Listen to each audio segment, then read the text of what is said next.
Poderíamos dizer, de certa forma, que há muita burocracia ainda dentro da gestão cartorária e do processo? A questão, assim, ó, ela não é tanto envolvida da gestão cartorária como nos conceitos ainda de processo, né? Então, assim, ó, aquela concepção que nós temos da tramitação do processo civil é ainda muito antiga. Então, o que a gente verifica da necessidade dessa quantidade de documentos que nós produzimos, né, é baseada nessa cultura que se tem de um tipo de tramitação muito desatualizada, a meu ver. A senhora acredita que a informatização poderia ser uma saída para esse problema? Se nós nos limitarmos a informatizar a maneira com que hoje em dia nós trabalhamos, nós apenas vamos transportar para dentro do computador o que nós temos no processo do papel. Nós temos que adotar outros procedimentos. Nós temos que pensar o processo como uma ida para um determinado fim, que é a sentença. E não aquela existência em si mesmo, ou seja, aquele onde inúmeras petições são juntadas, são produzidos inúmeros atos, sem que esses atos acabem desaguando na sentença. A senhora poderia nos dar um exemplo, assim, de uma situação muito comum? O que mais se verifica, e isso eu tive a oportunidade de medir por ocasião do meu trabalho, é que, não obstante a gente refira assim, ó, o processo civil é um que vai, então, um encadeamento de atos que vai para a sentença.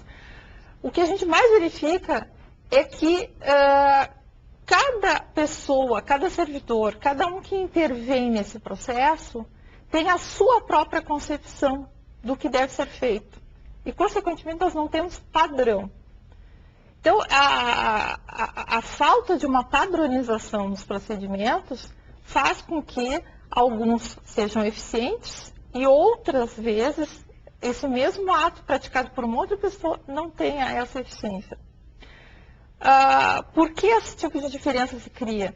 Porque nós não temos um padrão instrumental. Se nós tivéssemos esse padrão instrumental, os cartórios, então, teriam condições de seguir aquele tipo de padrão e à medida que fosse evoluindo, nós melhoraríamos o padrão, mas não cada um fazer aquilo que entende que deve ser feito. Isso não é uma questão que já está instituída há muito tempo, consequentemente, é difícil de mudar. E não existe, assim, um culpado ou alguém errado. Não, existem práticas melhores e que podem ser incorporadas nas rotinas cartorárias. Pois é, doutora, eu ia lhe perguntar, quem é que deve determinar esse padrão? A minha proposta é de que esse padrão ele surja de um consenso entre os próprios operadores. Me parece que assim, ó, o operador é a pessoa melhor capacitada para definir as rotinas que devem ser implementadas e o que elas são assim, em termos de eficiência, o que é melhor indicado para determinado caso, para determinado processo. Feito isso, a gente normatiza essas condutas, esses procedimentos, e eles passam a ser, então, utilizados por todos, e aí sim, tem que ter um controle da administração, no sentido de que sejam observados aquelas rotinas que estão sendo estabelecidas, né? Doutora, durante a sua pesquisa, a senhora conseguiu ver ou determinar quais assuntos existe essa maior demora, ou quais varas necessitariam mais dessa questão do padrão? Ela não chega a ser uma coisa destoante em termos de vara, mas a gente verifica em termos de procedimentos. O que nós temos assim, de muito acentuado hoje em dia? São ações que nós chamamos de trato repetitivo, em que, na verdade, existe uma demanda coletiva por uma determinada causa. Como aconteceu há algum tempo atrás, relativamente à busca dos poupadores de 20 anos atrás com relação aos expurgos inflacionários das suas respectivas cadernetas de poupança. O STJ, o Superior Tribunal de Justiça, já havia decidido que havia um valor a receber em razão de uma diferença de índice que era aplicável e, consequentemente, à medida que foi se aproximando o prazo prescricional, que era de 20 anos, as pessoas entraram, assim, uma quantidade muito grande dessas ações individuais. Então, o que nós temos? Nós temos uma demanda de natureza eminentemente coletiva, porque toda a coletividade de poupadores estava na mesma situação, mas nós não temos um processo coletivo, porque nós não temos essa cultura de valorizar, apesar da gente, com relação a essa questão, tramitarem ações coletivas, mas as pessoas buscam a sua ação individual. E na medida em que ela ajuiza a sua própria ação, nós tivemos, em questão assim, de 2 meses, o ingresso de 50 mil ações no Fórum Central.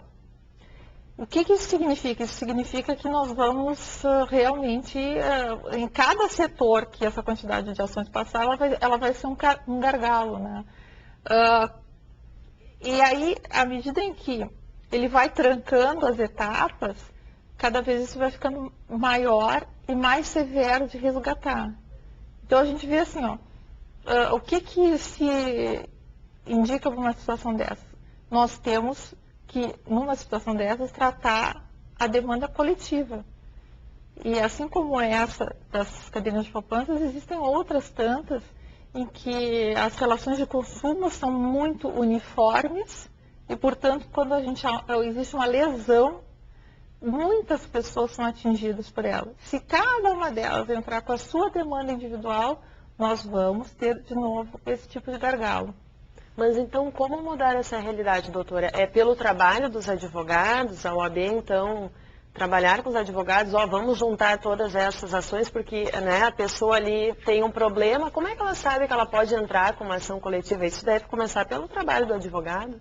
Sem dúvida. Na verdade, toda essa questão relativa a uma gestão, nós vamos ter, assim, em todas as etapas, a possibilidade de uma intervenção que vá sanear a atual situação.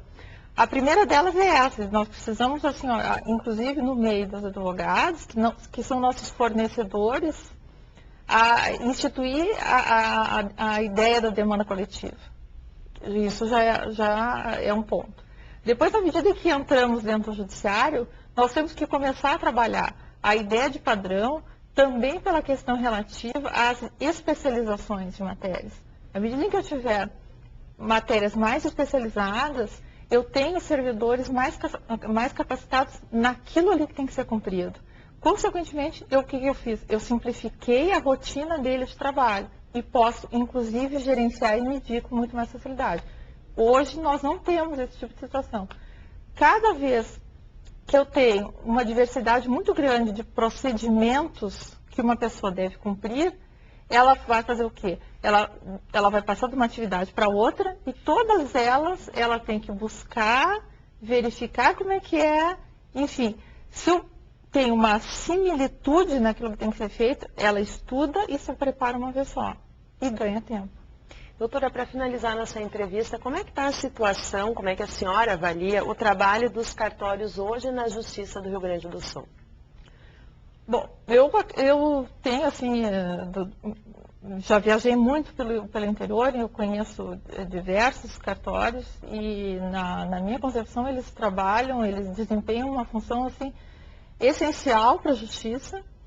E dentro das dificuldades que se vivencia e que nós temos conhecimento da questão relativa ao que se fala no Rio Grande do Sul, da excessiva litigiosidade, o número de demandas para um cada vez menor número de servidores, eu tenho plena convicção de que o trabalho que é feito é muito bom, porque nós realmente agregamos muito valor nessa questão relativa à taxa de congestionamento, que a nossa é a menor que existe, e ao passo que temos uma das maiores taxas de processos, né?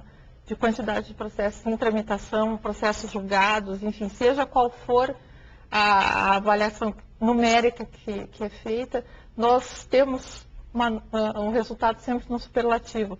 Portanto, significa que é em razão da operosidade dessas pessoas.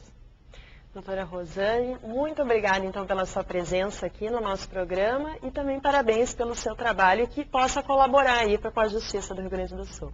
Tomara. Muito obrigada. E o programa Justiça Gaúcha de hoje termina aqui. Se você quer mandar uma mensagem para a nossa produção, anote o e-mail imprensa@tj.rs.gov.br. Muito obrigada pela sua atenção e até o nosso próximo programa.